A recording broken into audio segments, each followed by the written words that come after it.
श्री शिवाय नमस्तुभ्यम। आप सभी का आपके अपने YouTube चैनल की कथा टीवी पर मैं मीनू शर्मा स्वागत करती हूँ। आज 20 जुलाई है और आज श्रावण माह के कृष्ण पक्ष की है दशमी तिथि और इस दशमी तिथि के दिन हम सुनेंगे श्रावण मास महात्म्य का 10वां अध्याय, जिसमें हम श्रावण मास में शनिवार को किए जाने वाले कृत्यों का वर्णन सुनेंगे। तो इसीलिए हो सके तो वीडियो को पूरा देखिएगा, अध्याय को पूरा सुनिएगा और अच्छी लगे वीडियो तो लाइक एंड शेयर कीजिएगा। चैनल पर नए हैं, सब्सक्राइब नहीं किया है तो सब्सक्राइब भी कर ही दीजिएगा। और हाँ, यदि अब तक के अध्यायों को नहीं सुना है तो एक बार चैनल पर विजिट करके उन अध्यायों को भी जरूर सुनिएगा। तो चलिए शुरू करते हैं आज का यह 10वां अध्याय। तो बोलिए हर हर महादेव। ईश्वर बोले, हे सनत कुमार, अब मैं आपसे शनिवार व्रत की विधि का वर्णन करूंगा, जिसका अनुष्ठान करने से मंदत्व नहीं होता है। श्रावण मास में शनिवार के दिन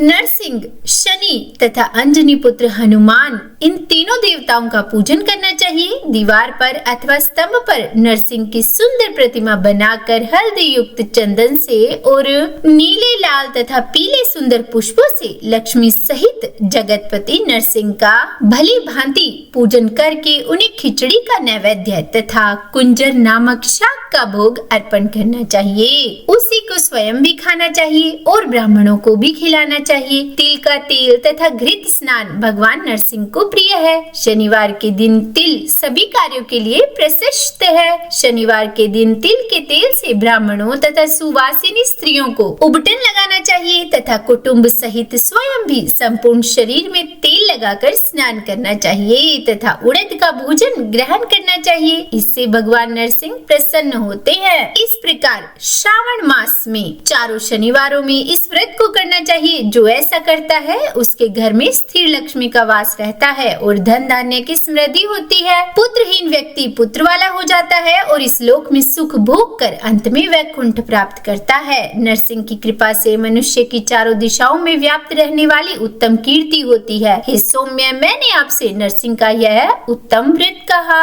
हे सनत कुमार, अब शनि की प्रसन्नता के लिए जो करना चाहिए उसे सुनिए। एक लंगड़े ब्राह्मण और उसके अभाव में किसी ब्राह्मण के शरीर में तिल का तेल लगाकर उसे उष्ण जल से स्नान कराना चाहिए और श्रद्धा पूर्वक नरसिंह के लिए बताए गए अन्न अर्थात खिचड़ी उसे खिलानी चाहिए। उसके बाद तेल, लोहा, काला तिल, काला उड़द, काला कंबल प्रदान करना चाहिए। उसके बाद व्रती यह कहे कि मैंने यह सब शनि की प्रसन्नता के लिए किया है, शनिदेव मुझ पर प्रसन्न हो। उसके बाद तिल के तेल से शनि का अभिषेक करना चाहिए। उनके पूजन में तिल तथा उड़द के अक्षत यानी कि चावल प्रशस्त माने गए हैं। हे मुने, अब मैं शनि का ध्यान बताऊंगा, आप ध्यान पूर्वक सुनिए। शनिश्चर कृष्ण वर्ण वाले हैं, मंद गति वाले हैं, काश्यप गोत्र वाले हैं, सौराष्ट्र देश में पैदा हुए हैं, सूर्य पुत्र है, वर देने वाले हैं, दंड के समान आकार वाले मंडल में स्थित है, इंद्र नीलमणि तुल्य कांति वाले हैं, हाथों में धनुष बाण त्रिशूल धारण किए हुए हैं, गिद्ध पर आरूढ़ है,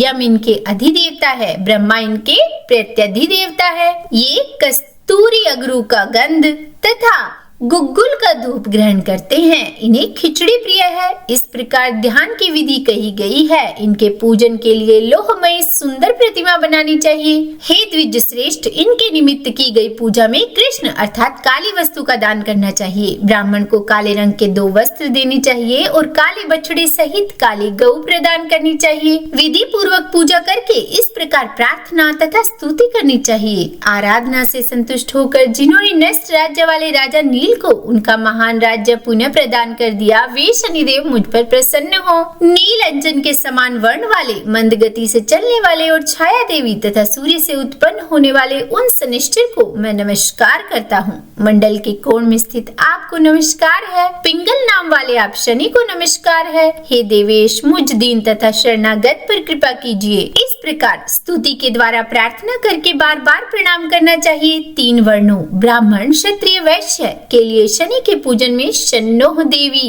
इस वैदिक मंत्र का प्रयोग बताया गया है और शूद्रों के लिए पूजन में नाम मंत्र का प्रयोग बताया गया है। जो व्यक्ति दत्तचित्त होकर इस विधि से शनिदेव का पूजन करेगा उसे स्वप्न में भी शनि का भय नहीं होगा। हे विप्र, जो मनुष्य श्रावण मास में प्रत्येक शनिवार के दिन भक्ति पूर्वक इस विधि से इस व्रत को करेंगे उन्हें शनिश्चर के द्वारा लेश मात्र भी कष्ट नहीं होगा। जन्म राशि से पहले, दूसरे, चौथे, पांचवें, 7वें, 8वें, 9वें अथवा 12वें स्थान में स्थित शनि सदा कष्ट पहुंचाता है। शनि की शांति के लिए क्षमाग्नि इस मंत्र का जाप करना बताया गया है। उसकी प्रसन्नता के लिए इंद्र नीलमणि का दान करना चाहिए। हे सनत कुमार, इसके बाद अब मैं हनुमान जी की प्रसन्नता के लिए विधि का वर्णन करूंगा। हनुमान जी की प्रसन्नता के लिए श्रावण मास में शनिवार को रुद्र मंत्र के द्वारा तेल से उनका अभिषेक करना चाहिए। तेल में मिश्रित सिंदूर का लेप उन्हें समर्पित करना चाहिए। जपा कुसुम की मालाओं से, आक दतूर की मालाओं से, मंदार पुष्प की मालाओं से, बटक बड़ का पेड़ के नैवेद्य से तथा अन्य उपचारों से भी यथा विधि अपने सामर्थ्य अनुसार श्रद्धा भक्ति से युक्त होकर अंजनी पुत्र हनुमान जी की पूजा करनी चाहिए। उसके बाद बुद्धिमान को चाहिए कि हनुमान जी की प्रसन्नता के लिए उनके 12 नामों का जप करे। हनुमान, अंजनी सुनु, वायुपुत्र, महाबल, रामेष्ट, फाल्गुन सखा, पिंगाक्ष, अमित विक्रम, उद्दीक्रमण, सीता शोक विनाशक, लक्ष्मण प्राणदाता और दशग्रीव दर्पहा, ये 12 नाम है। जो मनुष्य प्रातः काल उठकर इन 12 नामों को पढ़ता है उसका मंगल नहीं होता और उसे सभी संपदा सुलभ प्राप्त हो जाती है। इस प्रकार श्रावण मास में शनिवार के दिन वायुपुत्र हनुमान जी की आराधना करके मनुष्य वज्र तुल्य शरीर वाला, निरोग तथा बलवान हो जाता है। अंजनी पुत्र की कृपा से वह कार्य करने में वेगवान तथा बुद्धि वैभव से युक्त हो जाता है। उसके बाद शत्रु नष्ट हो जाते हैं, मित्रों की वृद्धि होती है, यह वीरशाली तथा कीर्तिमान हो जाता है। यदि साधक हनुमान जी के मंदिर हनुमत कवच का पाठ करे तो वह अणिमा आदि